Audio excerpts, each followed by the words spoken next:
or leadership related, and we'll come to the difference between these two.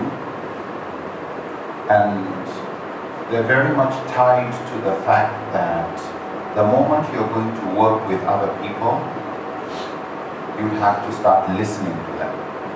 You have to start considering what brings them to want to work with you. Human beings are quite complicated. They're never the same. They keep changing. The reasons why they joined you in the beginning may be satisfied within the first few months, and they're not sure why they should stay.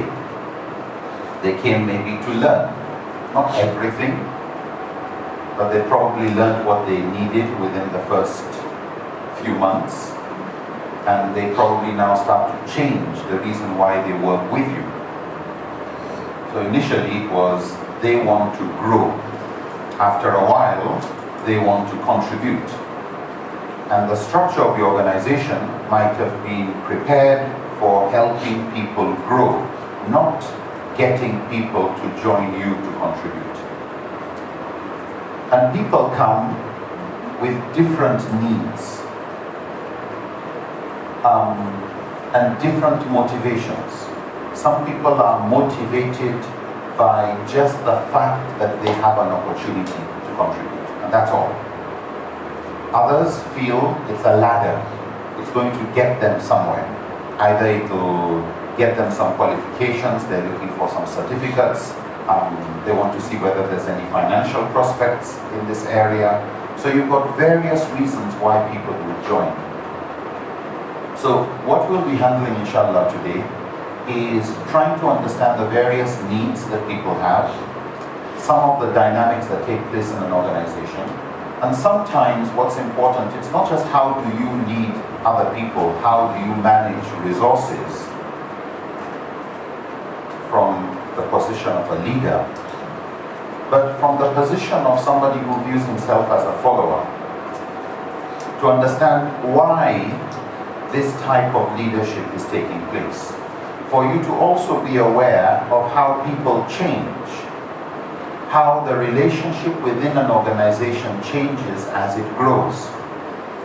In biology, you would find that a unicellular organism, like a bacteria or an amoeba, hasn't got a lot of specialized functions. So everything is just done by one cell.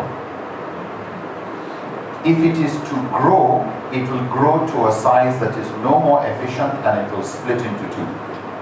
And if you want to keep growing, go and do your thing somewhere else. That's basically what the bacteria says to its children. With a human being, two cells start joining together and they start to grow. And then some cells go to become liver, some cells go to become a heart, some cells go to become a brain. They start to specialize, and you've got organs, but working together for one organism. And so what we'll be looking at is how organizations grow, and what kind of growth do you have in mind? Something more like a bacteria? That is a limited size you'd like to manage. After that, if anybody wants to start heading anything, go and head your own. Would we want a spider structure where it's more centralized and it's bigger, it's growing, it's gradually becoming like a government, which maybe starts with one department, two departments, a ministry, and the ministry has departments, and that's how it grows. You can see it in marketing in shops. The little corner shop, the owner is the accountant, he's the boss, he's the marketing person, he's everything. But as the shop gets bigger, the need for specialization, the need to start employing people who are better at one area than another. Just before we move, there's a little story that I'd rather you watch than I tell.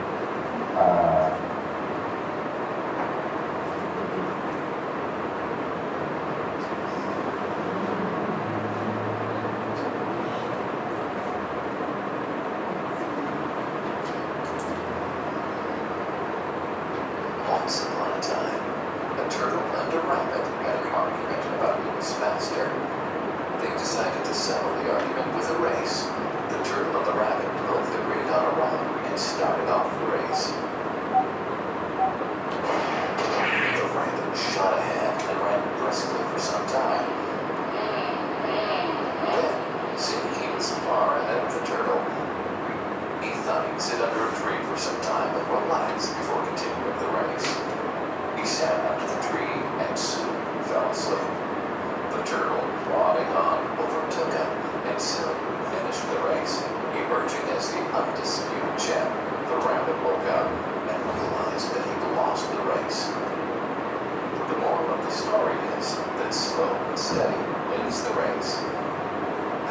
is the version of the story that we've all grown up with.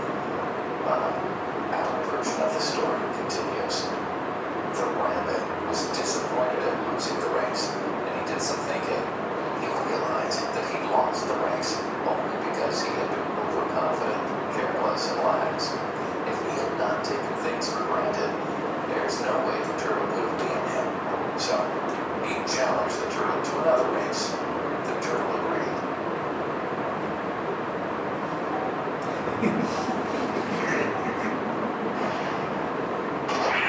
This time, the rabbit went all out and ran without stopping from start to finish.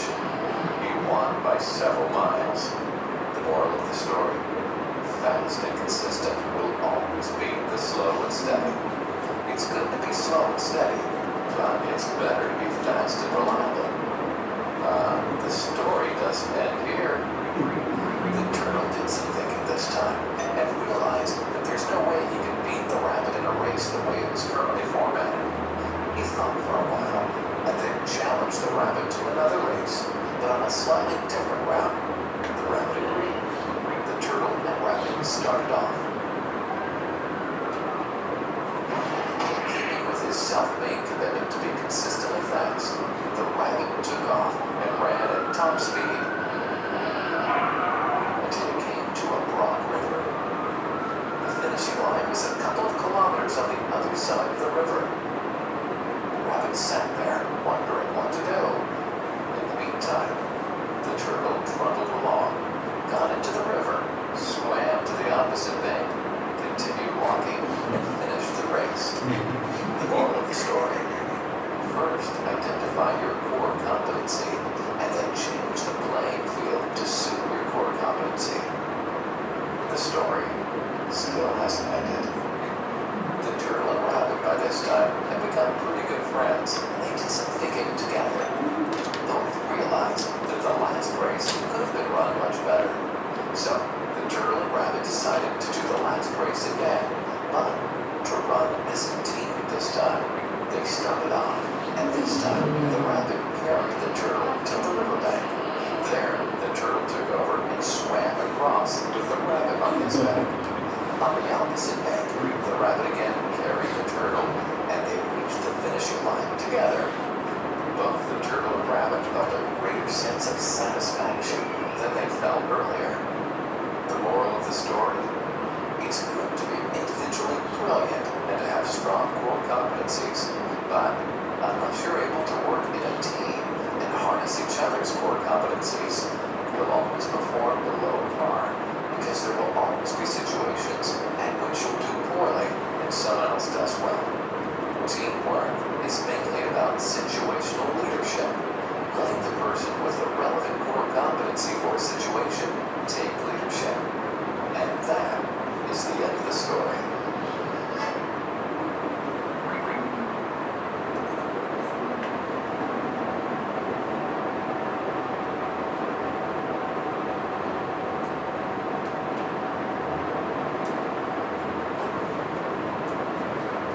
Okay, start by asking some questions.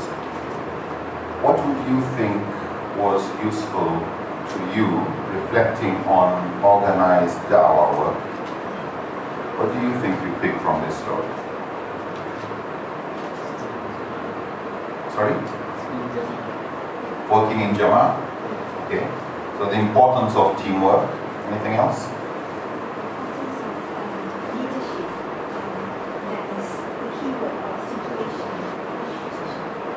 The importance of situational leadership. What do we mean? What do you think that means? Is anybody else? Okay. What do you think we mean by situational leadership? A certain situation just suits the character of the persons, but not suitable with the other situations. So some situations suit the character of certain people. There are certain requests you make that some people would respond to faster, others would wait. Can two people please stand up? Two people? Yeah. Some people look around first. Some people think you're not talking to them. Others he must be talking to me. People are different. When there's a problem, some people just watch the problem. Others feel a sense of responsibility. I have to do something. Others have to be told, why don't you do something? Yeah, and then they do. So people are very different. It's not that this is good or bad. So yeah, situational leadership is very important because nothing really stays the same. Situations change. Some people are faster at detecting changes than others. Some people are faster. And sometimes the person who is very close to you doesn't notice the change as much as somebody who is not very close. A parent hardly ever sees their child growing. Yeah. It's somebody who hasn't come for last 6 months. Wow, you've grown. And I'm like, yeah, I didn't notice. Somebody who visits here once, a few months later, comes for a visit. Even though they are not regular, they may actually have more information, more valuable information regarding what has changed, for better or for worse, than people who you would have thought should know better. Why? They live with it every time. This is why, and we'll be coming back to this later, people who are used to dealing with things are usually a bit more arrogant about their knowledge of those things than people who are not used to it. And so we're usually not very good listeners. Kind of like, when did you come? You want to start giving me advice. Any other lessons? Know your strength and your weaknesses. Knowing your strengths. Your strength and your weaknesses. Okay, that's a good weakness. So know your strengths and weaknesses. Why is that useful?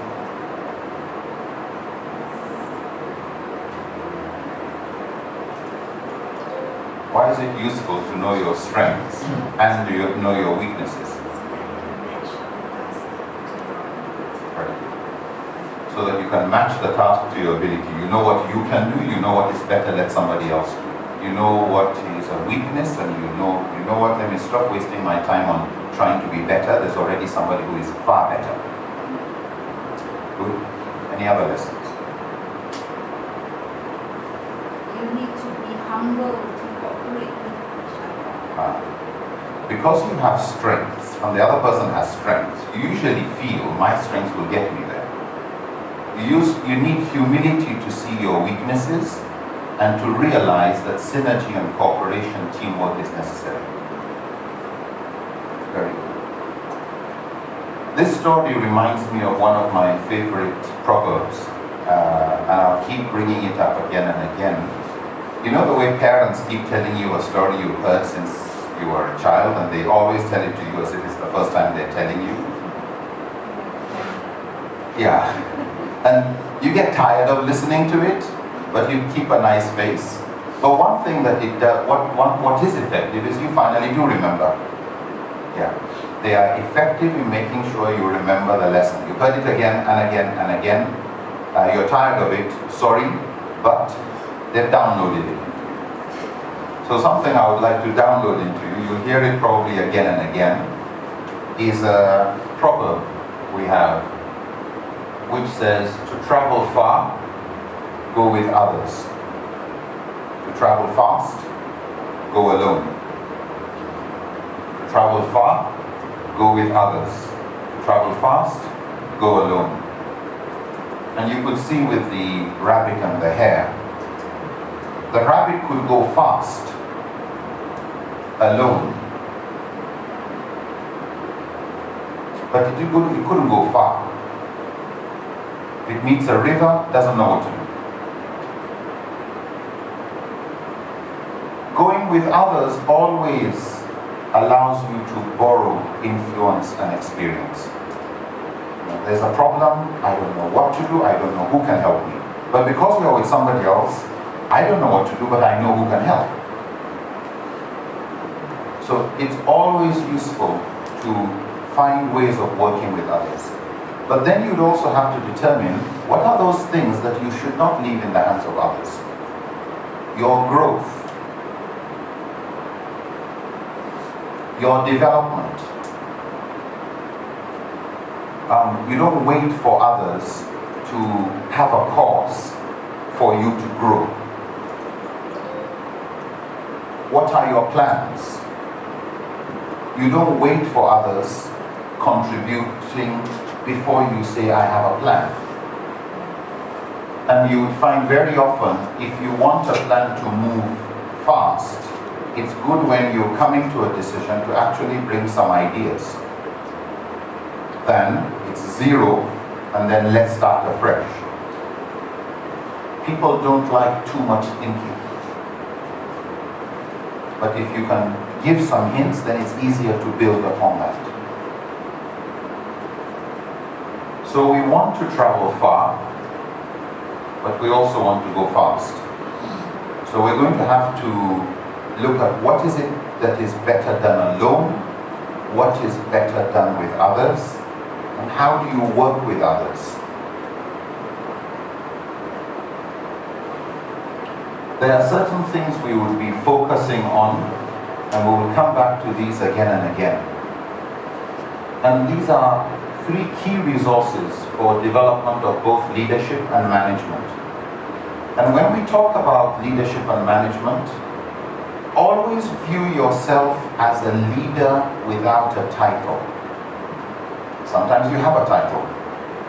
But if Allah has already said He has sent you on earth as a Khalifa, as a representative, if the Prophet said, Kullukum ra'in, every one of you is a shepherd, you have a flock, don't wait for somebody to then say, okay, you have now this position, and now you start thinking like a leader.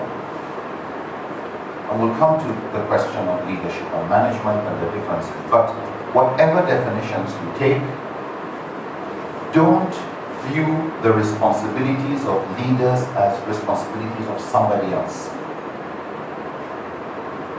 What do you want? How do you go about getting it? And what do you need to do? The key thing you don't want is the word wait. Let life put obstacles for you, not you put them for yourself.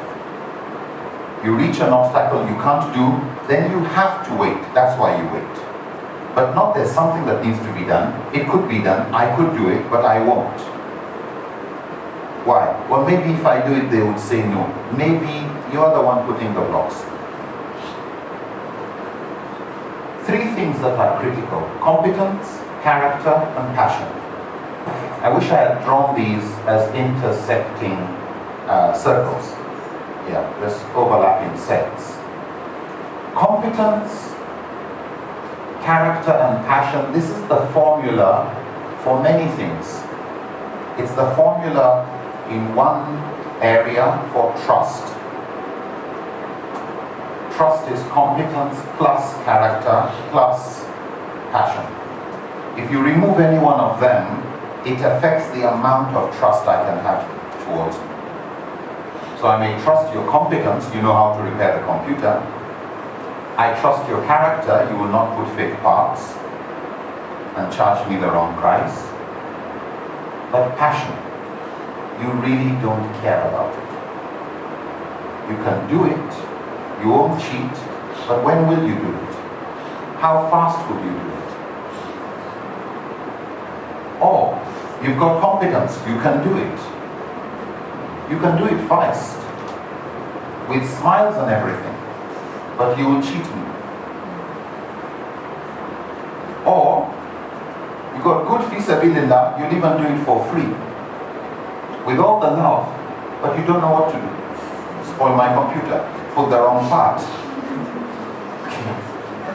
So you actually want all. They are critical for everything. Any job, anything, you need these 3. Passion sustains continuity.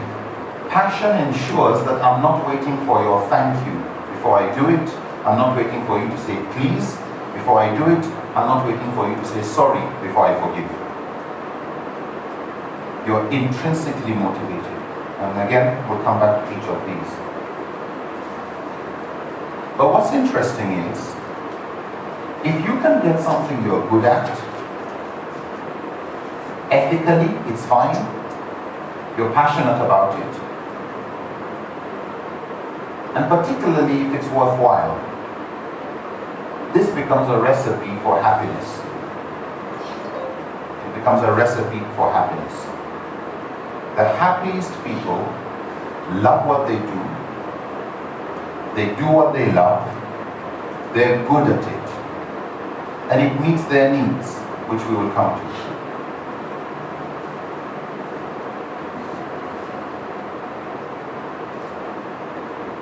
Some people may be deficient in the area of competence. Nobody is perfect. So as an organization, as a group, you will need to continue training. People become better at competence. As we will see later, it's dangerous to have a choice of do you trust somebody or do you not trust somebody. To make it black and white and forget the large gray zone in between of how much trust, or what some call smart trust. To trust in an intelligent way, to measure the amount of trust appropriately. So do you trust this person or not? With what? It's not yes or no, it's with what? It says, lend me 10 ringgits, I'll give it back to you tomorrow. Lend me 100 ringgits, I'll give it back to you tomorrow. Lend me 1,000 ringgits, I'll give it back to you tomorrow. Lend me 10,000 ringgits, I'll bring it back to you tomorrow. 100,000 ringgits, I'll give it to you tomorrow. You may say, well, I can trust you with 10, maybe even 1,000, but maybe not with 10,000. So when you say, do you trust somebody or not, it has to be situational. With what? With money. How much money? And again, we'll come back to this later today when we look at delegation. How much trust do you have when you're giving people a responsibility? How much trust do you have for yourself when you accept a responsibility? You accept more than you should have accepted, and so actually break down trust. So it's important that training, education, anything that is going to build greater competence is a consistent part of your program. If you're going to trust each other more, and if society is going to trust you more, you must grow in competence. The higher you have of each of these, the more trust people have for you. So maybe people only trust you with something that's as valuable as 1,000 ringgits. Whatever that thing is. I'm just using this as a metaphor. A responsibility that if things go wrong, it's not going to cost us more than 1,000 ringgits. They can trust you with that, to organize a little thing. But they may not trust you to organize something where people are paying 5,000 ringgits to attend. No. It's too risky. Yes, I know you did the other one, but this is different. So competence needs to carry on. Character, reform. Yes, training can help in character, but people need to want to change. You're always giving excuses. Always tell a lie when you've done something wrong.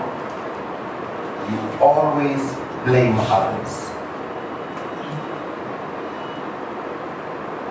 The more somebody is more self-conscious of their decisions, self-aware and ready to change, and they can link their behavior and character with Allah's pleasure or displeasure, you then create an intrinsic reason why they would want to change. Why? Because it's not about you, I want to become better, it's because of me and my own hereafter. It's my relationship with Allah. So, more ethical reform in that regard. And then, when people have a problem to do with passion, motivation is critical. And people are motivated by different things. Intrinsic motivation, such as your own desire, irrespective of what people like or dislike. Extrinsic motivation, which is other people's praise, other people's payment, other people's acknowledgement or recognition. We won't spend too much time on this one and this one. We'll spend a little bit more time on motivation. Because once you have passion for something, you would realize that you can't go far without better character. Once you're really motivated, you'll do the training, however difficult it is. So while all of this is important, once you've got what you want to be, you want to do, if it's da'wah work, if it's contribution to society, etc., the key thing is motivation. Motivating yourself and motivating others. It's easy in an organization for me to come, I want to volunteer, I'd like to help, and you start feeling, I'm not being motivated. Sometimes you have to ask yourself, who's the boss in all of this and what motivates them? Who motivates them? Nobody said thank you to me, nobody said well done to me. Who said thank you to the boss? Who said well done to the boss? What charges her batteries or his batteries? What charge your batteries?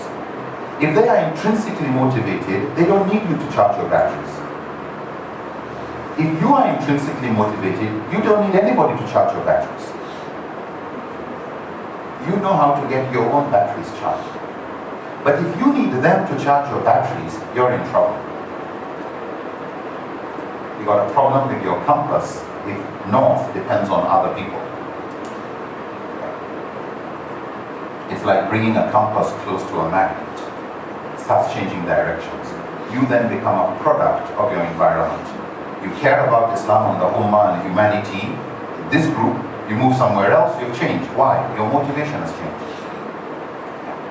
You do fi sabilillah here, you move elsewhere, it has to be money.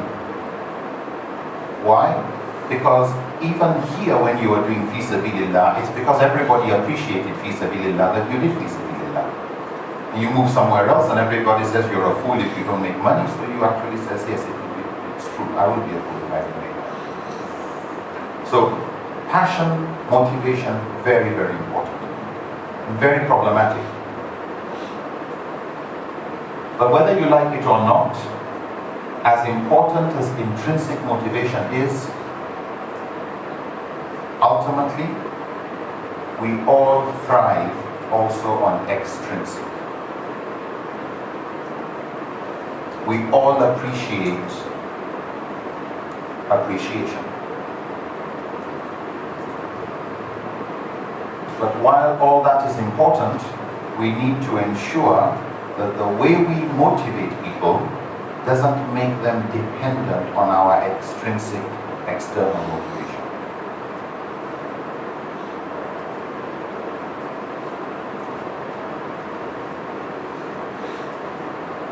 Once you have got the right, intrinsically motivated and passionate people, the major challenge in leadership, in organized da'wah work, is how not to demotivate. That's your big job. When people come, I'd like to, you don't need to motivate this person. But what happens between then and 2 months later, 2 years later, and the person just feels blah? Big challenge, how not to demotivate. But before we go too far, how do you distinguish between extrinsically motivated work from intrinsically motivated work? Anybody? What do you think is the difference? Just so that we're speaking the same language.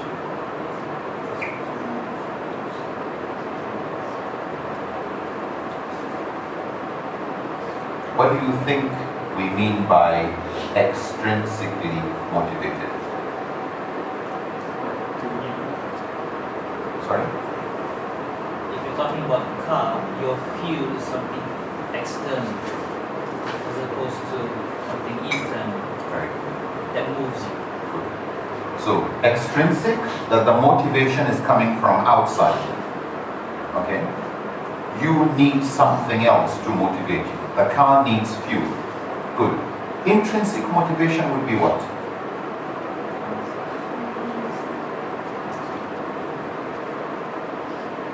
Values. Your own values? Happiness. Happiness? You do it regardless. You do it regardless of the outside. Okay, so self-motivated. Can anybody give me an example of something you do, but you honestly know I am only extrinsically motivated to do this? Go to work. Go to work. Good. Fasting. Fasting. Good.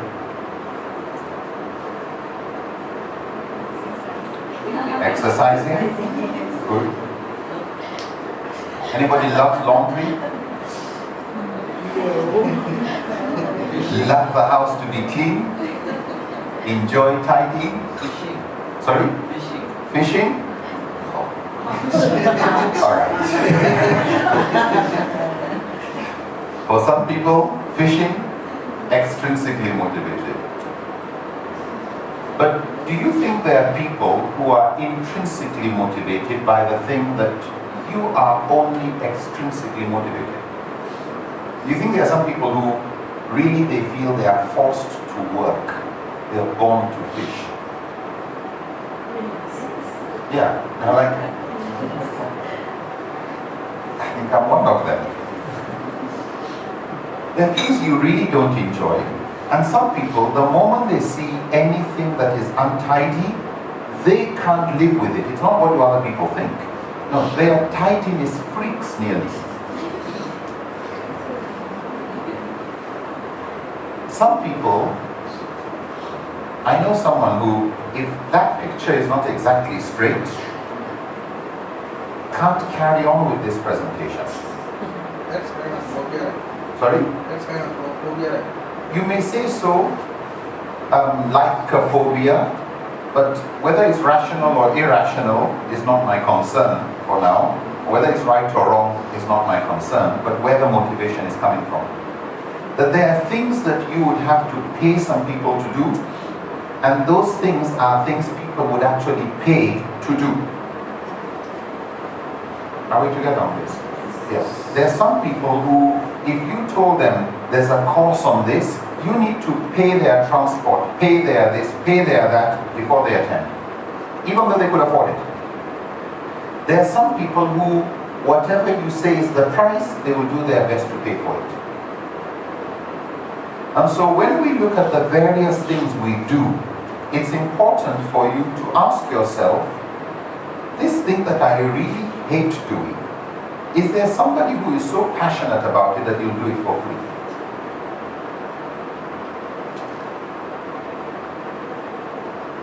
A lot of routine work, very often, not always, but very often, is extrinsically motivated. When you want somebody to clean the surrounding of the house, they usually would want to be paid. There has to be some extrinsic motivation. Very often it's routine work, where no creativity is very much required. The kind of work that usually you can actually program a computer to do. Yeah. It doesn't get bored. Humans would get bored. Humans would start telling you, per hour, I would this. Because it's routine. It's mind-numbing and dumbing, usually. But creative, purpose-driven work, like Dakwah work, like a lot of caregiving, where you can't program a computer to do these jobs. They usually require some amount of imagination, some amount of creativity. They may require design, and computers just don't have tastes. They don't have our tastes. They can't tell stories. They can't empathize. Where a sense of purpose is required. They don't have a sense of humor. Where these are required, where some creativity, you need to be very creative to come up with a joke. It's not easy to just create a joke. It requires a twist in logic, where you think with one equation, but then you twist the equation towards the ending, and computers just can't do that. Everything has to be logical. No surprises, you know what it's going to end up in. So this is important because in the work we do, as an organization, you do have jobs like arranging furniture. You do have jobs like all sorts of things. Now, if you could add some creative element to moving furniture, if somebody is good with interior decoration and design, then moving furniture is not routine, it's creative. They can actually enjoy it, and they're looking at your face when you come. How do you feel about this? So there are certain things, from purchasing equipment to all sorts of things, cleaning the place and repainting, etc. Look for those things that are usually extrinsically motivated for you, but which somebody actually finds it intrinsically motivating. And if you ask the other person, why do you find this intrinsically motivating? They'll give you a reason that you didn't have. Yours was, it's boring moving furniture. Another person, it's artwork.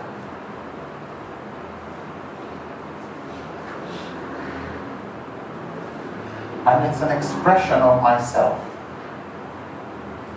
A lot of what we will be talking about, I'm not talking about these topics as if they're all easy to do, this organization is doing everything. These are all ideals that work in different organizations. And so it is for you and for me and the organization I work with to see what's useful, what can you do.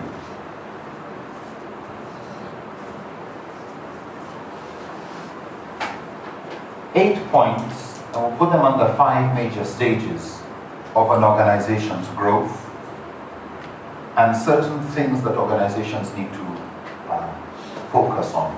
Number 1 is disciplined people. Disciplined people, and you're looking at 2 types of people. What we may call the center leadership and the peripheral leadership. In other words, who's leading from the center, who's leading from the periphery.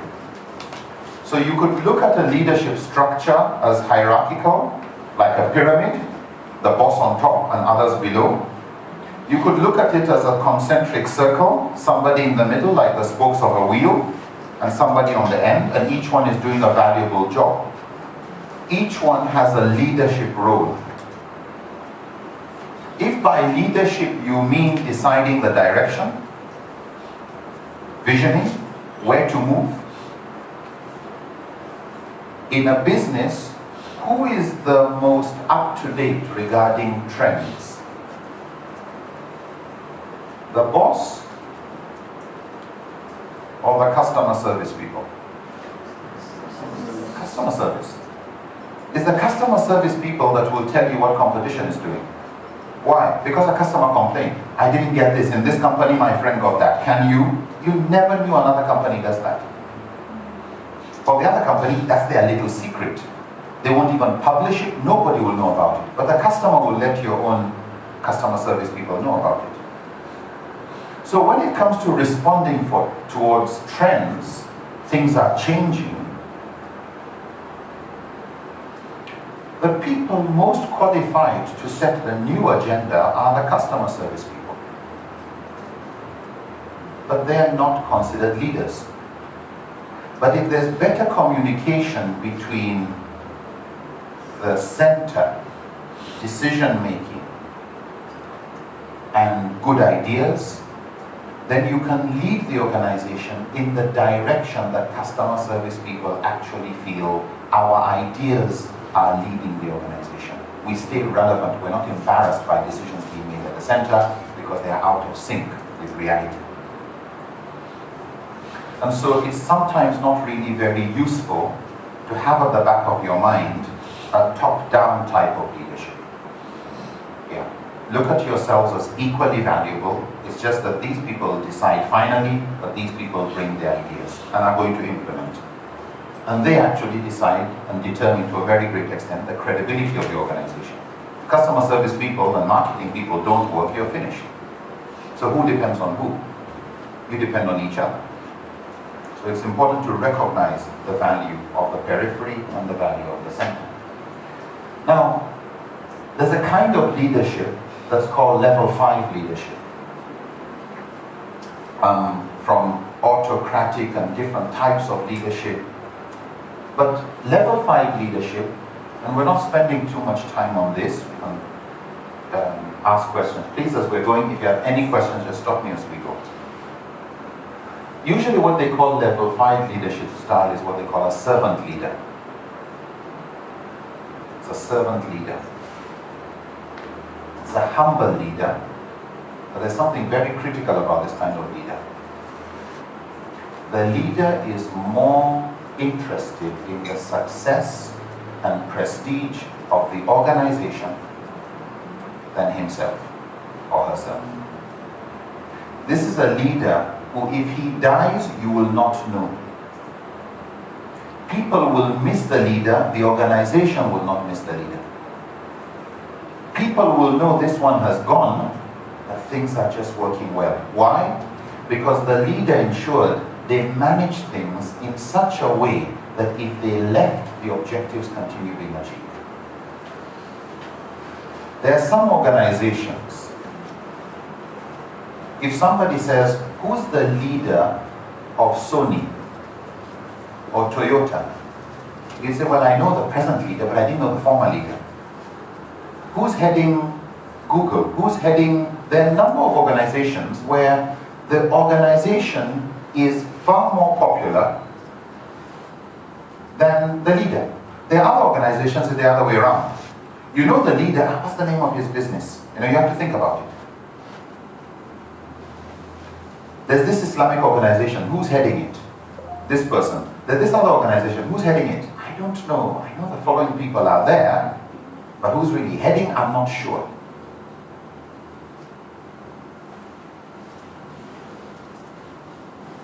It's important for level 5 leadership style to really, the servant leader, to really be a leader that is more interested in what kind of work goes on in her absence or in his absence.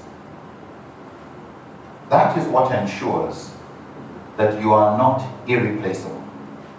That all the work done so far will be a sadaqatun jariyah. It will live after you. It will continue to bring good long after you're gone. So that's really all I want to say on that. What called servant leader? I don't understand. Because this is a leader who is a servant of the organization. Like, even though he's boss, but he feels the organization is my boss. I'm serving. Whereas for some, the organization is the means to become more popular, to become more known, to become more. So the organization becomes the extrinsic motivator. But the key thing is this person's ego. With the servant leader, yes, he's leading, but he's really a servant. And he's more interested in what's in the best interest of the organization, wherever the idea may come from. Second thing about the disciplined people. So you've got the disciplined leader, but then everybody else. And so who you get to work with you, then what to do. In many organizations, it's the other way around. The leader decides what to do and then to look for who should come and join us. Okay? The servant leader decides who can I work with, and then we, not I, we will decide where to go.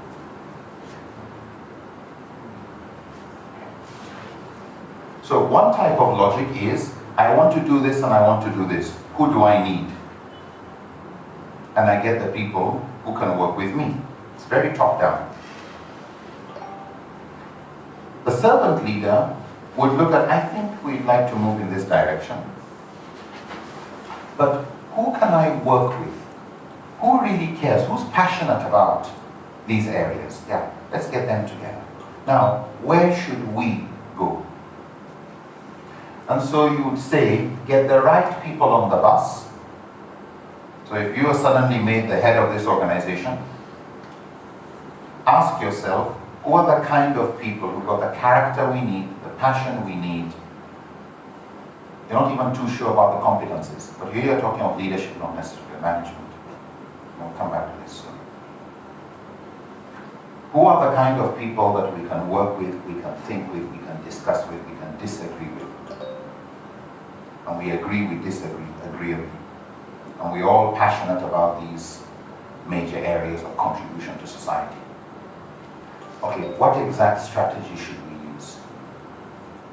So get the right people on the bus, get the wrong people off, then decide where to go.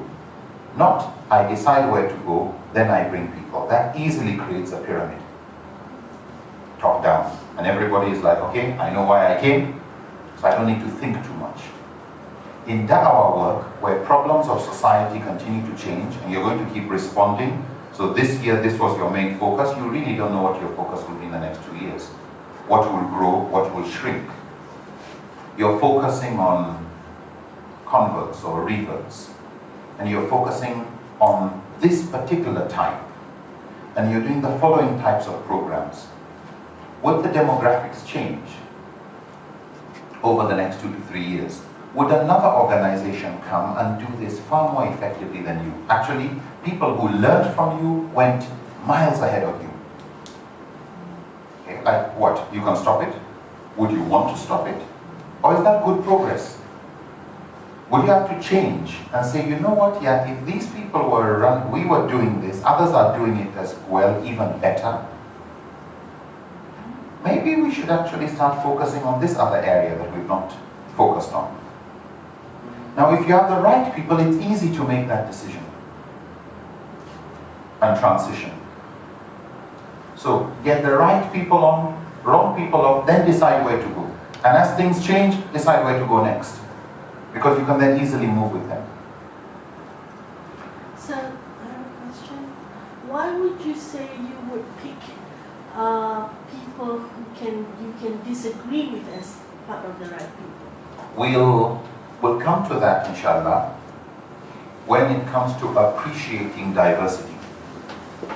But very briefly, if people are going to agree with you, then the first person to put the idea on the table is what everybody will agree with.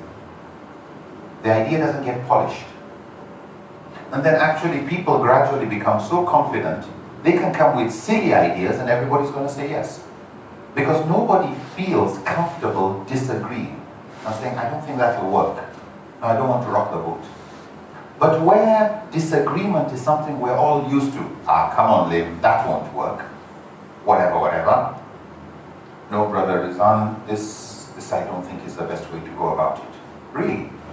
You force him to think. But if everything that anybody presents is like, okay, good, mashallah, it's good intention and I don't agree it's right, but let's not just rock the boat, etc. Then all sorts of nonsense filters through. And so you ask yourself, what's the use of the critical brains? You start developing a monoculture of thinking. You all start thinking in the same kind of ways, like in agriculture. The same type of crops. So one disease finishes everything. Yeah. Where you've got diversity, you've got something to harvest at every time, and you've got different things to harvest. One disease doesn't hit everything. So we'll come back to the importance of that actually a bit soon. Sorry. Yes. I just want to clarify. Because even though in the servant leadership, even though we choose the people first, but of course we already know what sort of organization that we want to. Yeah. And that is why what you are looking, so for example, you want to do da'wah. What area of da'wah? Well, with non-Muslims, converts, there's a lot of overlap around that area.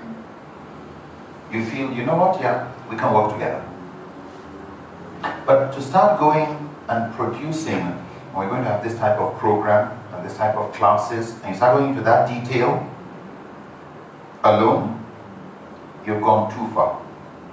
Yeah, that, what kind of classes, who should handle what, there are some detailed discussions that you would want other people involved in. And it's not, let me get the right person for this. No. Get the right person for your general theme. They're interested in da'wah, and they're interested in issues to do with presenting Islam to non-Muslims, clearing misconceptions, handling converts and reverts, and handling their welfare. as a general area. Somebody else is interested in another kind of da'wah and educating people in Islamic finance and. Another person is, my area is schools. Which type of schools? For kids. Another person, everybody has their own passion. So you're looking for people who are passionate about your general area, and then with them you can decide on the details. But not to go too far on the details, then decide who to bring on board.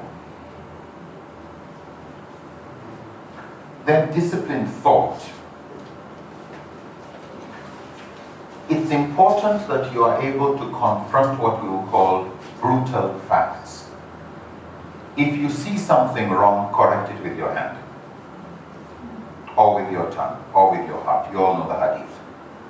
But critical is, be careful about excuses that are used to allow mistakes to persist. So it's important for organizations to have a way of ventilating, expressing dissatisfaction. The environment must be one that allows self-correction. Otherwise, reality will correct you. And reality is not always gentle.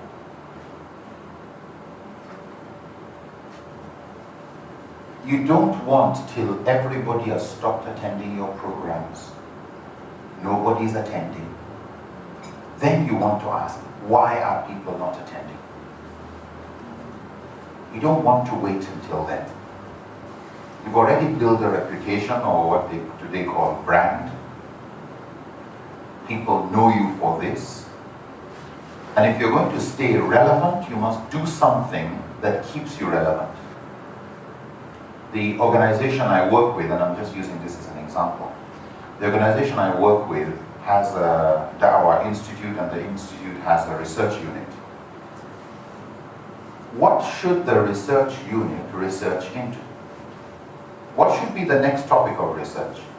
How should they decide that? Should they just read books and decide what to come up with? Okay. Should they consult scholars? How do they remain relevant? So one of the things they do is to conduct small surveys. Everywhere you ask people, what are those things about Islam that you find embarrassing, irrational, conscience disturbing? These are things that will drive non-Muslims away. These are things that are faith-shaking or doubt-creating. What are those issues? And people write down. Then you look at those surveys from different parts of the world and different parts of Nigeria, and you say, you know what, yeah, there's this problem that seems to be coming up. 5 years ago, nobody was too worried about homosexuality. It's coming up more often now. Okay, so we'll have to start focusing on that one. But if you don't care about listening to reality, then people ask questions, I don't know that one. People ask questions, don't know that one. So what are you useful for if you can't stay relevant? So, confronting brutal facts, you need to look at, when people say, well, for circumstances beyond our control, be very careful about those statements. Due to circumstances beyond our control, don't allow yourself to have to say that more than twice. More than once. Why? Because it's an excuse. And you're saying for circumstances beyond our control. How much really was it beyond your control? And what do you do so that next time that is not beyond your control? Is it beyond somebody else's control? No.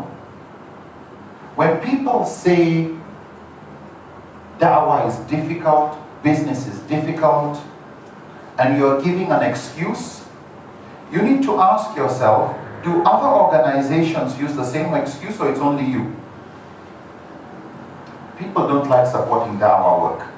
Is that true? Is that organization saying the same thing? Or they've got more money than they need? And the other one needs more money than they need, or has more money than they need.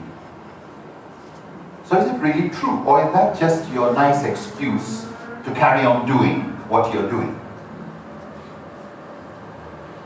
When you find problems, and you want to look at how to solve these problems, and the solutions looks as if it's big. You want to, and it could be in any field, it could be in marketing, it could be in healthcare, it could be in da'wah work, it could be anywhere. And I'll just use an example. Let's pick one from healthcare, and then I'll see whether you can come up with more examples from the da'wah side. You want to look at the poor health condition of children in rural parts of Malaysia. Okay? The health of the children. And you measured a few kids, their height, their weight, their everything, and you say they are not very healthy. What can you do to solve that? And you go to the government. Say, Ministry of Health, look at the problem. And what does Ministry of Health usually say? What do you think they would say is the solution? We don't have enough resources. You know how many millions of people are out there? It's tied to poverty. It's tied to illiteracy.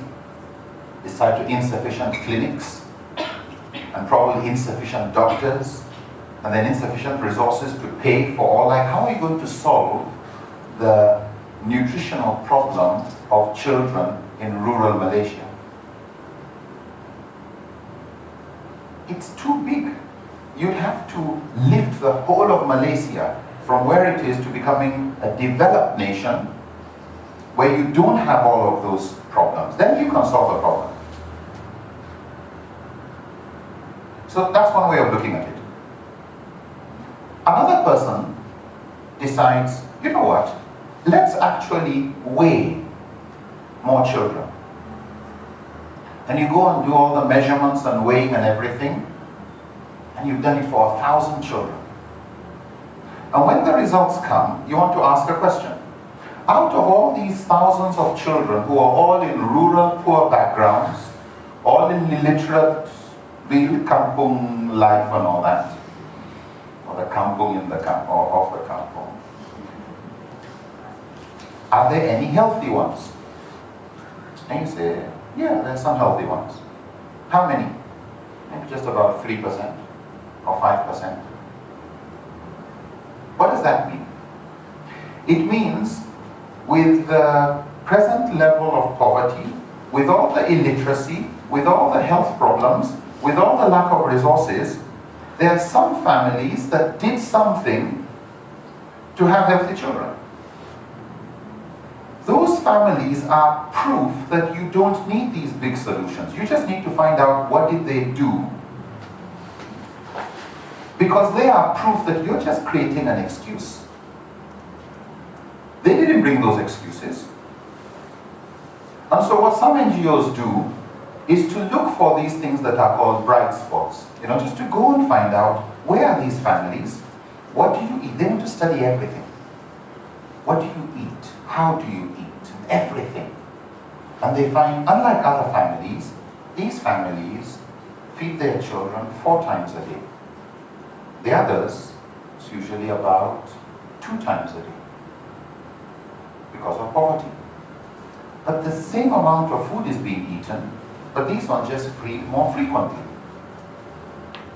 And these ones put potato leaves and some other local leaves in their food. The same leaves are available to anybody, it doesn't really cost anything. And these parents feed their children themselves. In the other family, they give the child the food, and a lot of it just goes on the ground. And the food, I'm full. And in these families, it's not the parents that eat all the meat and the chicken legs or bird legs or whatever, and the children get the neck. It's also the other way around. So the children actually get more protein. What you're looking at is an indigenous solution to a huge problem. You didn't need any experts from World Health Organization or blah, blah, blah. They've solved their problems. All the issue of we need the ministry, this is big excuses. And so when it comes to our da'wah work, and you say there's a problem, you really need to ask yourself, is it really a problem or is that an excuse? Is there a brutal fact you are not wanting to look at? Others seem to have solved it, you haven't. And so you may find actually all we need is a way of getting these parents to teach others the way they cook and the few steps. They don't need to get richer. They don't need to go for literacy classes. They don't need extra medicine. They don't need nutritional supplements. They don't need anything outside their environment.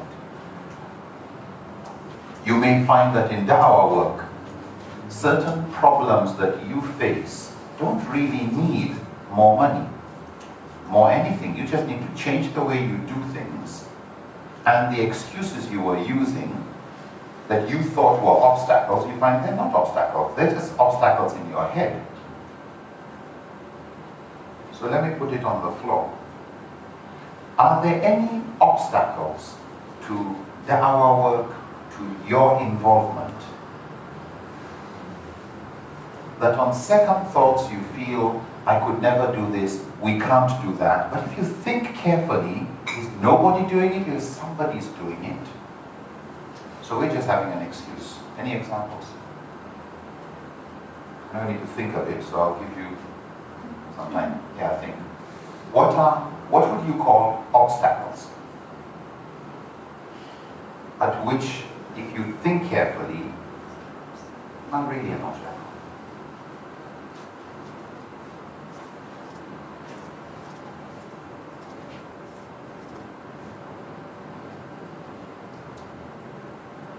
How good you can become?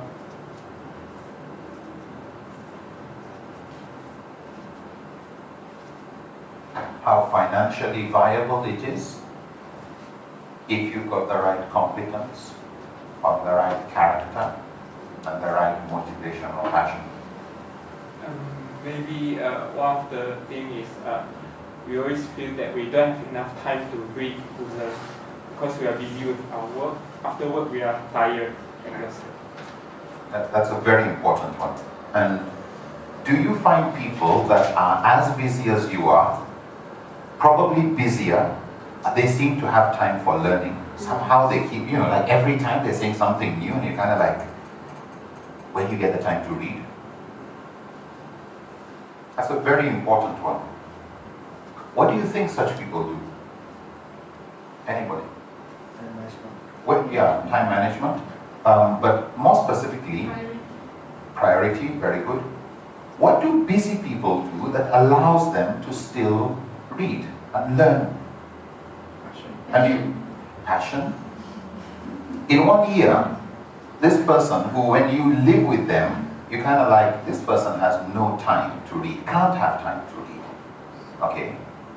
But yet after a year, they've probably gone through nothing less than around 10 to 15 books. What's going on?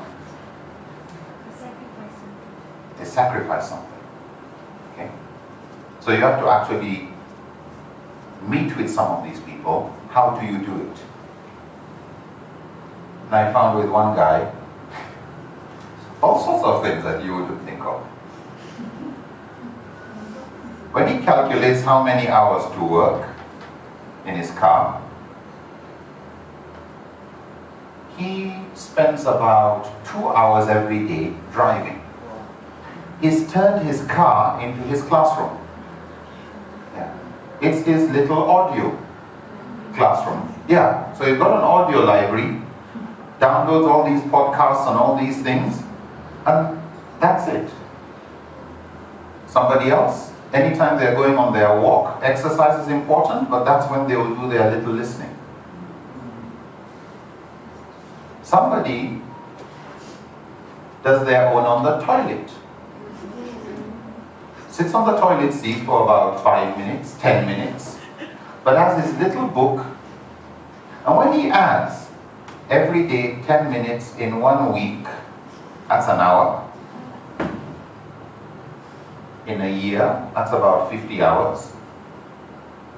You can see how many books, just additional 2 books, additional 3 books.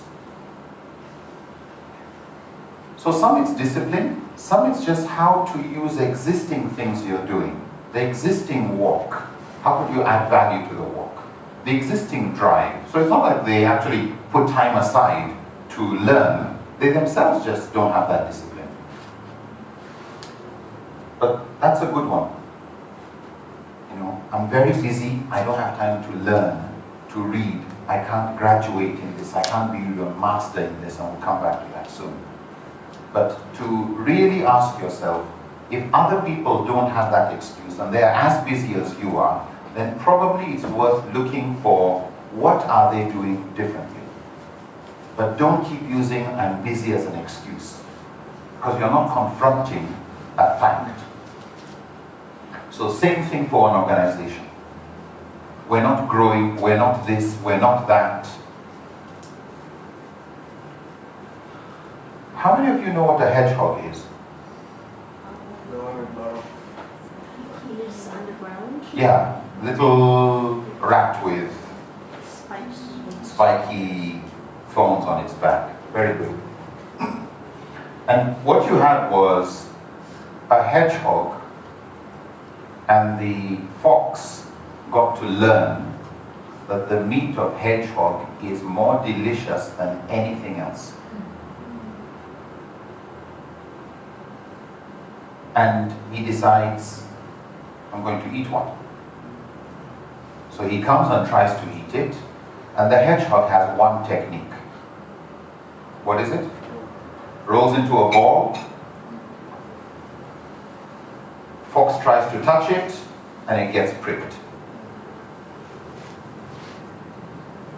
He tries anything. Tries that, he gets pricked. He talks to the hyena. Can you help me? Hyena comes, he is bigger, he's got strong jaws. Hedgehog does what? What he's good at. Roll into a ball. The hyena can't do anything. The lion can't do anything. Nobody can do anything. The snake can't do anything. The hedgehog has what he has mastered. What he is good at. That's his own hedgehog. You need to ask yourself, what is your hedgehog concept? What is that thing which, you know, this we are good at, we can focus on? And so in the area of disciplined thought, as an organization, you have to look for your own hedgehog concept. And when we say hedgehog concept, we're looking at what are you passionate about, that you're good at, and you've got the resources it can actually sustain. So here you're looking at 3 circles, which once you put together, you're passionate about it, you're good at it, and it's sustainable. Maybe it brings money in, it could be a business, it could be dakwah, it could be anything. So the need to focus on your hedgehog concept. What's your concept that you focus on? Something you really love, you can be the best in the world at that thing. And you want to be.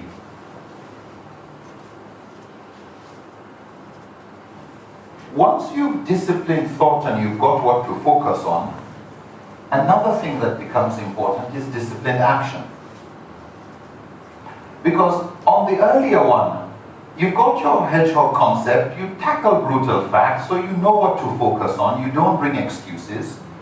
But the problem is, when you start becoming successful, people like successful people. And then they start giving you other jobs. More jobs. You know what? Can you do it across the country? Can you handle Southeast Asia? Is that still your hedgehog concept? Can you be better at that? Or do you say, you know what, yeah, call people, we'll train them, let them go and do what you want to do. But if we're going to go and do that, we'll actually be moving from groundwork to administration. This is what we're good at. And as we will see later, people get, you try to reward some people in a workplace by giving them promotion. This teacher is the best teacher we have ever seen in the school. The best daddy we have ever seen around. The best whatever. So you know the best thing to do? Yeah. Make the teacher the vice principal. Yeah, this is teaching and producing A-class students. Now, admin, and you're no more dealing with students, you're dealing with adults, and all sorts of crazy adults. And then you don't succeed there, and then you say, used to be a teacher, was good, now became a head teacher, got to his head. Got arrogant. No, you push the person outside their hedgehog concept. You push them into an area, you promoted them to a level of incompetence. And so you took the tortoise and wanted the tortoise to do a run. You took the rabbit and wanted the rabbit to swim just because he could run fast. So be very careful about promotion, and we'll look at this inshallah. So disciplined action. Have a culture of discipline where you all know what you're about, which we'll come to again. And be very, very careful about distractions. Sometimes the biggest job for anybody who is successful at anything is to tackle distractions. Managing distractions. On the personal level, you would like to read a book. A text message would disturb you. Facebook would disturb you. A tweet would disturb you. A phone call would disturb you. Apart from people in real life who may want to disturb you. You want to listen to a lecture. And you just want to focus. But there's always distractions. So just as for an individual you have distractions, for an organization you have distractions. That other organization is doing this. Should you speak? Should you just keep quiet and just focus on your thing? People will never leave you alone if you're successful. Some would like to join you. Should you accept that? Some would like to promote you. Should you accept that? Some would like to pull you down. In a game of basketball or any game, it's not every ball that comes your way that you should catch. Some balls are going out. Just let them go. It's not your business. So, managing distractions. So the need to really focus on what you've decided you're going to focus on. We'll come to where good ideas are killed by better ideas. And the enemy of a good idea is a better idea. It's a good idea, let's do it. All right, are we ready? Yes. Excuse me? Yeah, I got a better idea. Oh, really? Yeah. If we can add this to the article, to the book, to the lecture, to the course, to the whatever, it will be better. Yeah, you're right. Okay. We'll need a week or so to add it, so it takes a week. Are we all ready to implement? Yes. Good. Okay, let's start. Just a minute. I just got a better idea. Actually somebody has done this. It will actually help us, whatever. Okay, so let's not go into action. Let's improve it. And just before you go ahead, another better idea. Got a good idea, but the enemy is the better idea. The best idea. You're good, but if you get satisfied with your goodness, you won't get better. So, really careful about distractions. Sometimes what is distracting you is an improvement. While improvement sounds good, you need to manage improvement. Research and development departments are given time. You don't come and tell us to improve things anytime.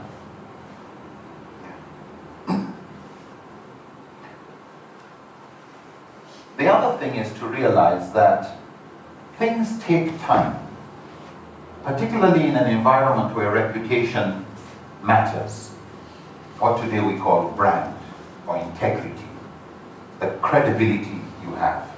It matters a lot. But building momentum and sustaining it by building brand is like pedaling. It's this flywheel effect. You know, when you want to ride a bicycle, and you can actually ride a bicycle up to 60 miles an hour, and really go fast. Yeah, but however fast you are, you will still have to start at 0, 1, 2, 3, and then you get faster and faster as you go. You don't just shoot, it's not like a bullet. And this is important because many people get very frustrated with gradual change. Books that become bestsellers were often not bestsellers in their first year, second year, third year. It's only when the author was a best-selling author, then his next book becomes an instant bestseller because everybody's already waiting. But that's when he's already gotten his reputation. But to build reputation, the book grew very slowly. Sometimes when a new musician comes and brings a new song, you have to ask yourself, how long has he been singing this song and improving upon the song, and people got used to singing the song until they liked the song. It's when they like the song, then they start talking about it.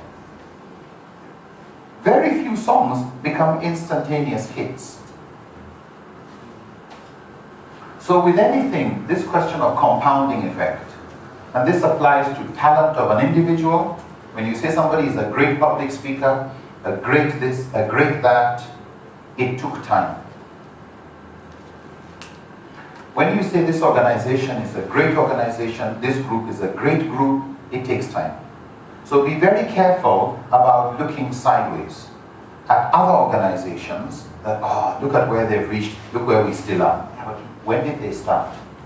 How quickly did they confront their brutal facts? Did they get the right people on board? No. Is that what you need to look at again? So, keep point, never stop pedaling, always keep improving, and just realize that's just part of the equation. It's a natural law. The last one is developing greatness that lasts. So this is a key important area of leadership and servant leadership or level 5 leadership. Take a leader who can tell the time by looking at the sun. He's a time teller. He comes out, looks out. What's the time? The time is around 12:35. Really? And you look here, wow, this person is good. It took years, but the person has become really good. When anybody wants to know the time, you go to the time teller. Why? Because he's the one who's good at telling time. It's taken him years to master that art. But what happens when the time teller dies? Where the time teller can no more do his job. He got blind, had to travel. So a critical job of leadership and organization is to establish systems. You are able to break down the task that everybody says wow to, build clocks so that other people can tell the time. Look at really what are you doing, and again we'll come back to this later. What are you doing that is unique?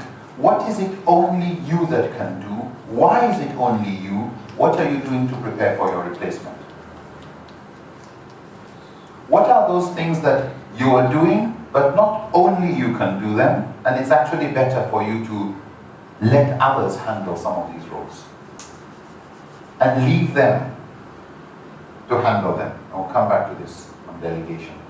So try and focus on building clocks, not time. Build a system. This is how things are done in the organization.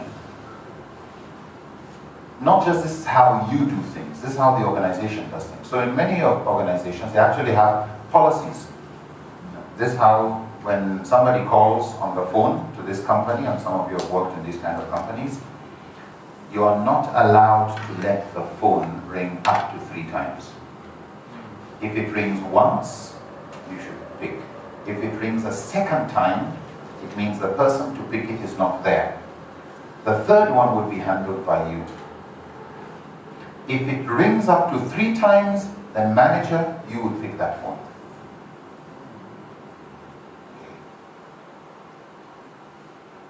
There's an arrangement of what to say when you pick the phone, so that nobody knows whether it's the polite manager or just anybody. There's a system of how to answer phones, and some have actually got it in writing. You have been organizing programs for so long, and if anybody says, what do? You say, oh, there are 5 things to remember when you want to do a program. Just a minute. Have you got them written down? No? Okay. How is anybody else to remember the 5? You say, okay, these are the 5 things. Okay, and number 1, venue. What about venue? Book the venue in advance. What does that mean? 2 months in advance. No. 3 months in advance. Yes. Book venue 3 months in advance. What again? Pay the deposit. Why? Because you can book, but if you don't pay, they don't mind changing. And they've done that before. How much? 50%? 50%. 10%? Whatever. Book venue 3 months in advance. Put deposit this amount. You've actually gradually produced a checklist. What you are doing is a routine. Every time another training comes, this is what you do. So when people say, mashallah, it went well, it's because you are the only time teller. But now you've made a clock. Other people can tell the time now. So it's important when you do things and you get frustrated that others don't do it well enough, ask yourself, do you need to build a clock? In the healthcare area, they're full of checklists. Aeroplanes, every checklist. Whether there's an emergency or no emergency on the plane, they're going to try this, they're going to do this, that's just how it's done. You don't need the expert to look and I think, well, no, you don't need too much thinking. Yeah. Why? Because you don't need the time teller. The time teller has created systems. And so what's important, therefore, is, again, the servant leader wants to ensure that he is not, what's the word? It starts with indispensable, thank you. He is not indispensable. He can die and things will go on. The last one we'll be looking at is preserving core values and stimulating progress.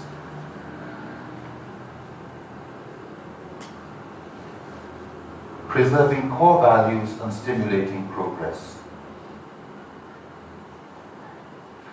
Not everybody is carved out for the kind of da'wah work you do. Not every da'wah person would feel comfortable with the amount of informality and the amount of humor and jokes that you are ready to accommodate. The same thing. There are other organizations, if they say come and work, you're going, no way. Why? You won't smile the whole day. And so what you find with many organizations is, it's not that this is the best working environment, this is the best da'wah working environment. No, this is the best da'wah working environment for people like us. Some people come, they go, no problem. Why? We've got certain core values, we've got certain ways we do things, and that's just us. And if it doesn't fit you, may Allah give you a better place. But you don't sacrifice your core values just to keep anybody. It's like an individual. You are a kind of person who gets married to and lives with a kind of person. And you bring up certain kinds of children. That's who you are. It's like you've got your own Aqidah. An organization has its own core values. It doesn't go into arguing and bickering and writing. That's just you. You don't do it. Others can do it, but that's not you. When somebody falls sick, do you call? Do you inform others? Do you visit, or does it not matter? You need to write down your core values. Now, looking at how much time we have today, we will not be spending time on writing your the hedgehog thing and what to focus on, etc. But what I hope is, inshallah, each of these areas, if you want to develop a brand, a reputation, what do you want to be known by? The Prophet was known as Al-Amin. What do you want to be known by? He was like trustworthy. Do you want to be known as patient? Like if your friends ask, tell me one thing about this person, or always funny. However down anybody is, he'll lift you up. Or forgiving. Or gentle. This person is never cruel, always thinking on the side of compassion. This is just a gentle person. She looks like this, but believe me, she's the most gentle person you will find. And this other one, charitable. This one, never in a bad mood. Never. You will never see them angry. You will never see them whatever. They have no complaint about any problem. They'll laugh it off. That's life for them. So just as an individual, you want to ask yourself, what do you want your organization to be known for? Efficiency, compassion, integrity, that you keep your promises, that you deliver on time with professionalism or efficiency, as we said, that you are effective. When you say you will do, you actually do. It's not about how much time it took, but that you deliver results. Or you trust your competence. When we say we've trained you in this, anybody who says you're not good at this, come and test one of our people. You know, is it the quality of the, what is your area that you would want, what's your brand there? So this question of core values, what are your core values? And how do you preserve them? Because once you have them in writing, once you know what they are, we're about this, the moment something happens, that's not us. We don't do things like that. It's your own urf, it's your own culture, your own custom, your own norm. And of course, stimulating progress, how do you get better and better with those? Now, these 4 stages and 2 points for each making 8, each one of them is something that you could spend an hour on and ask yourself, what are you a leader in? Because some of us don't even know our kingdoms. You don't recognize I'm a leader in my family. Among my group of friends, I think I'm a leader. My kingdom contains just 2 people. My cousin, my younger brother. They listen to me, they consider me as a role model. What can I do to be a better leader? So whether you like it or not, you're a leader, and you need to look at how you're performing your leadership. If you die, what happens?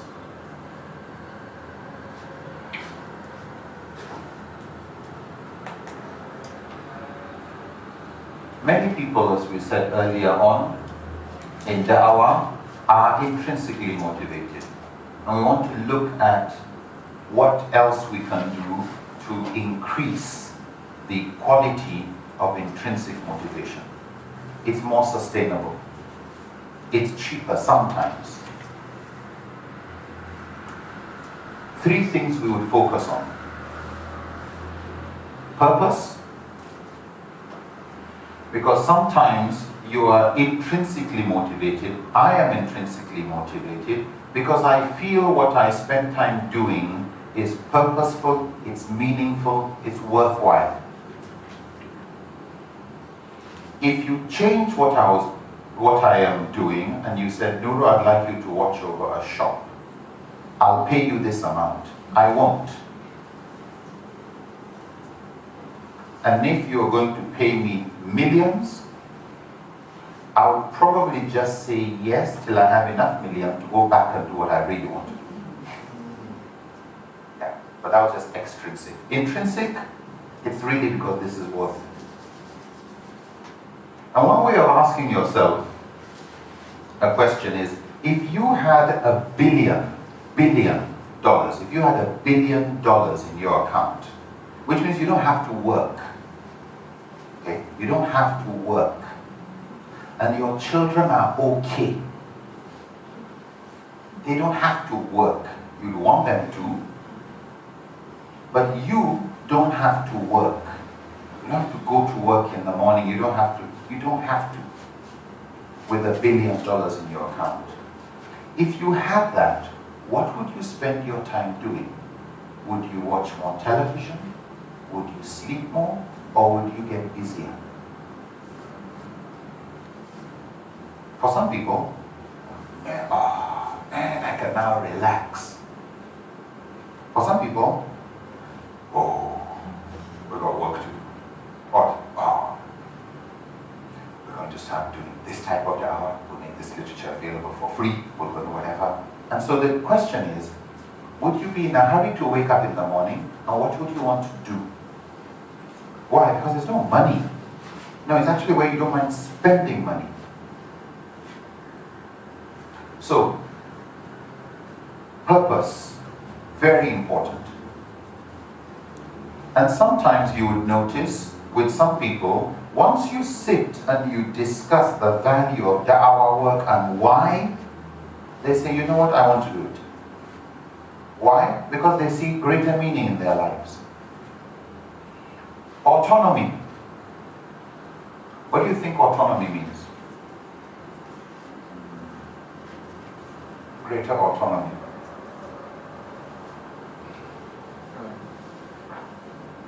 Some sense of control. Very good. A sense of control. That you have a say. I can just imagine somebody wants me to come and do some Dakwah work and says, I'll produce the lecture you are to give. What do you mean? The topic you're going to make is the attributes of Allah. Okay? I want you to start with number 1, definition of Allah. And this is what I want you to say. And then number 2, you know what, yeah. I actually wouldn't have chosen that topic. I would have preferred greater autonomy in the choice. But you know, attributes of Allah, you can talk about anything. Okay, thank you. So just remove this issue or start with definition and just leave me. I know what to do. If you want to kill my motivation for that topic, start going into details. This is how you should present. This is when you should stop. This is everything. The same thing with people working in an organization. And we'll come back to this in more detail. But autonomy is very important for people to have the opportunity to feel more control over their contribution. Thirdly, mastery. People don't just want to contribute and feel that they contributed, but they want to get better at it. And so you motivate some people by giving them a greater say. You motivate some people by giving them an opportunity to grow. And so in some organizations, when they send people for training, it's not just that people are motivated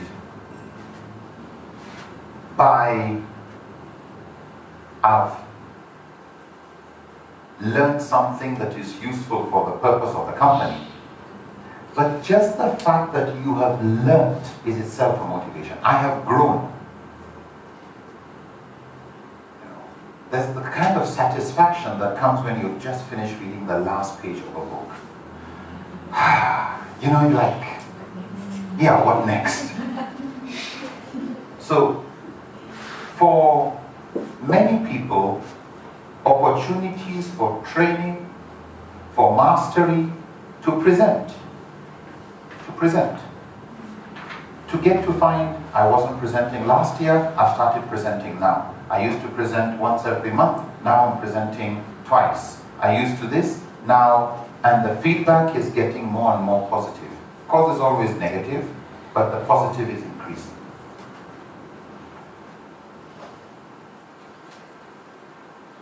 There's a concept which we will be coming to, and this is as we prepare for the next area, which is looking at purpose, and then we'll look at autonomy, and then we'll look at mastery. And just before we go into that, there's a short video that I'd like you to look at. It'll take probably about 5-6 minutes, actually less than that. But some lessons that I'd like you to reflect on when it comes to this issue of leadership, what motivates people to do things, and how the style of leadership, the amount of autonomy given, can get people to do some very interesting, sometimes crazy things.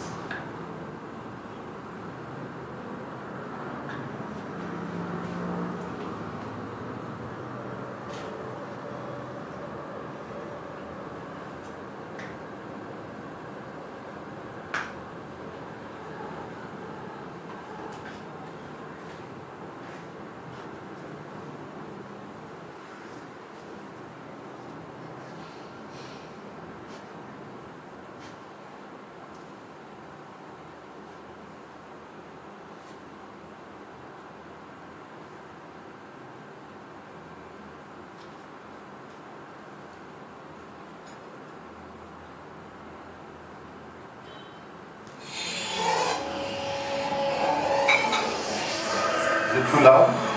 No, it's okay.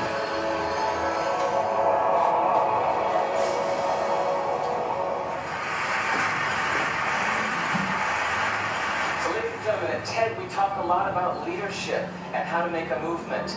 So let's watch a movement happen, start to finish, in under 3 minutes and dissect some lessons from it. First, of course, you know, a leader needs the guts to stand out and be ridiculed. But what he's doing is so easy to follow. So here's his first follower with a crucial role. He's going to show everyone else how to follow. Now notice that the leader embraces him as an equal. So now it's not about the leader anymore, it's about them, plural. Now there he is calling to his friends. Now if you notice that the first follower is actually an underestimated form of leadership in itself. It takes guts to stand out like that. The first follower is what transforms a lone nut into a leader.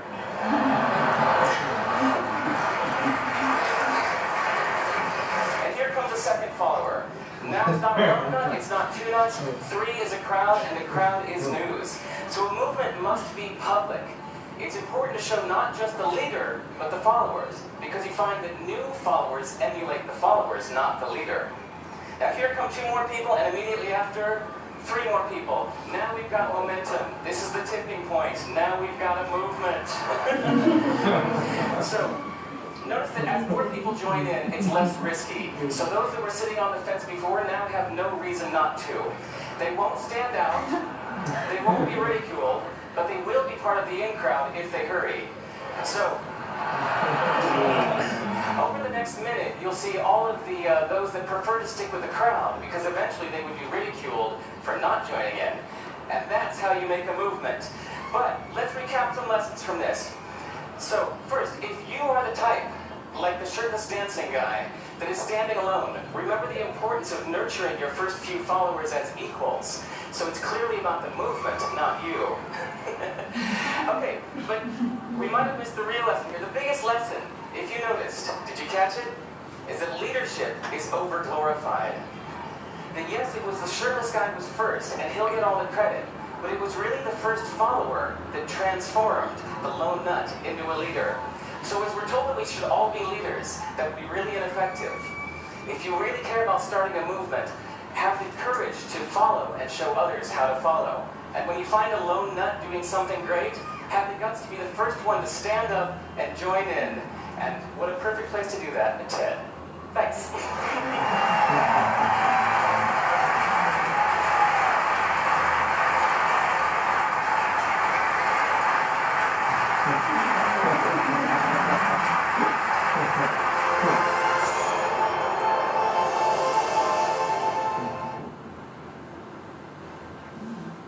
Okay. Let's dissect some lessons. Anybody?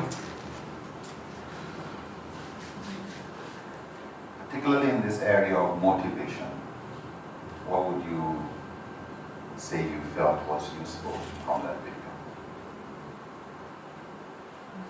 It must be a crazy. Must be a bit crazy. Okay, you must do something new.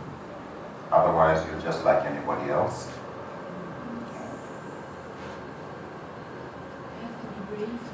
You have to be brave to do what? Good, so also to follow. Yeah.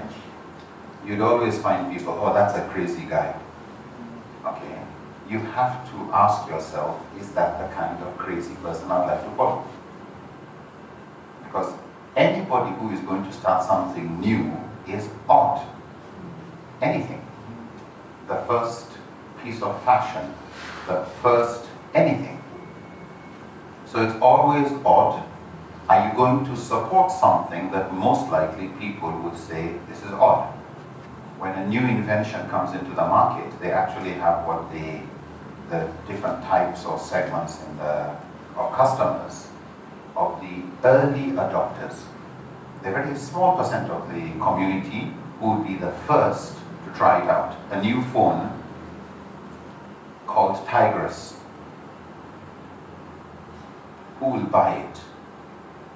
Most of us will wait for the early adopters to buy, wait and listen to them.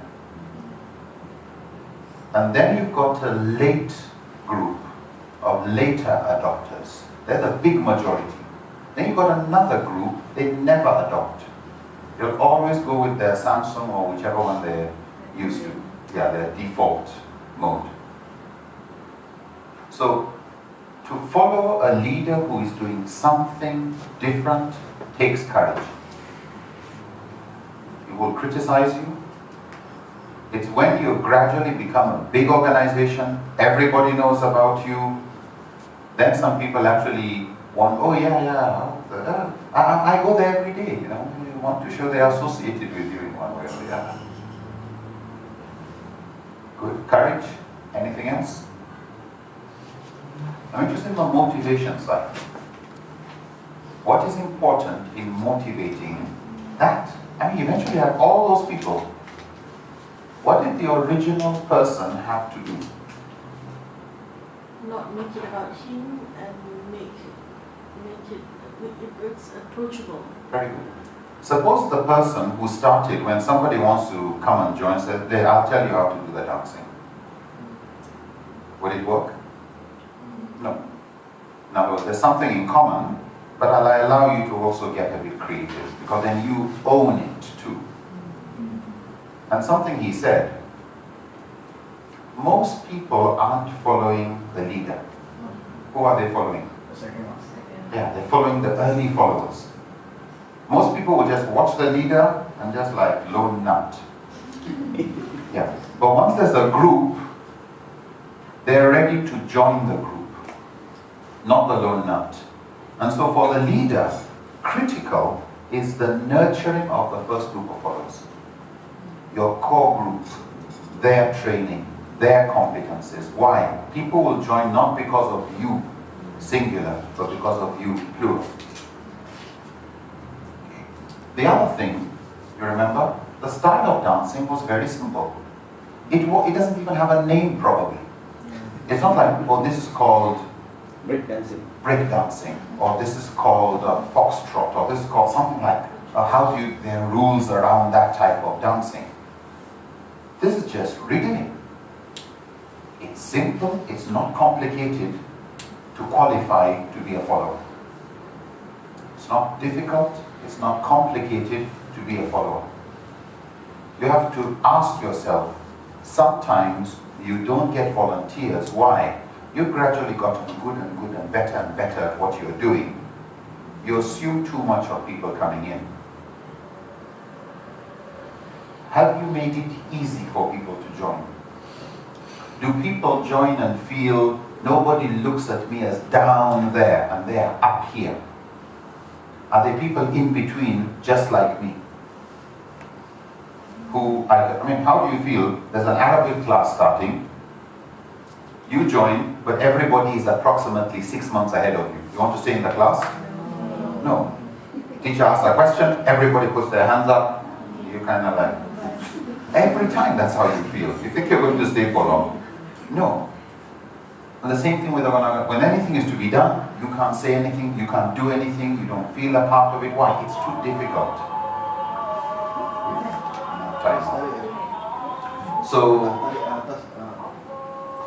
So key point to wrap up on, and we'll continue inshallah after the break, is to really look at the way human nature is and what is it that's required to motivate people. Yeah. There are certain things that need to change or be recognized in the leadership, but then, very important, as he said, leadership is often over-glorified. Yes, the leader started, but anybody else who is joining not because of the leader. It's because of the others. And so leadership has to recognize that growth is very dependent on others. Whether it's business, whatever, you must recognize people in customer service, people in marketing, these are the people who are critical to the growth, inshallah. So when we come back,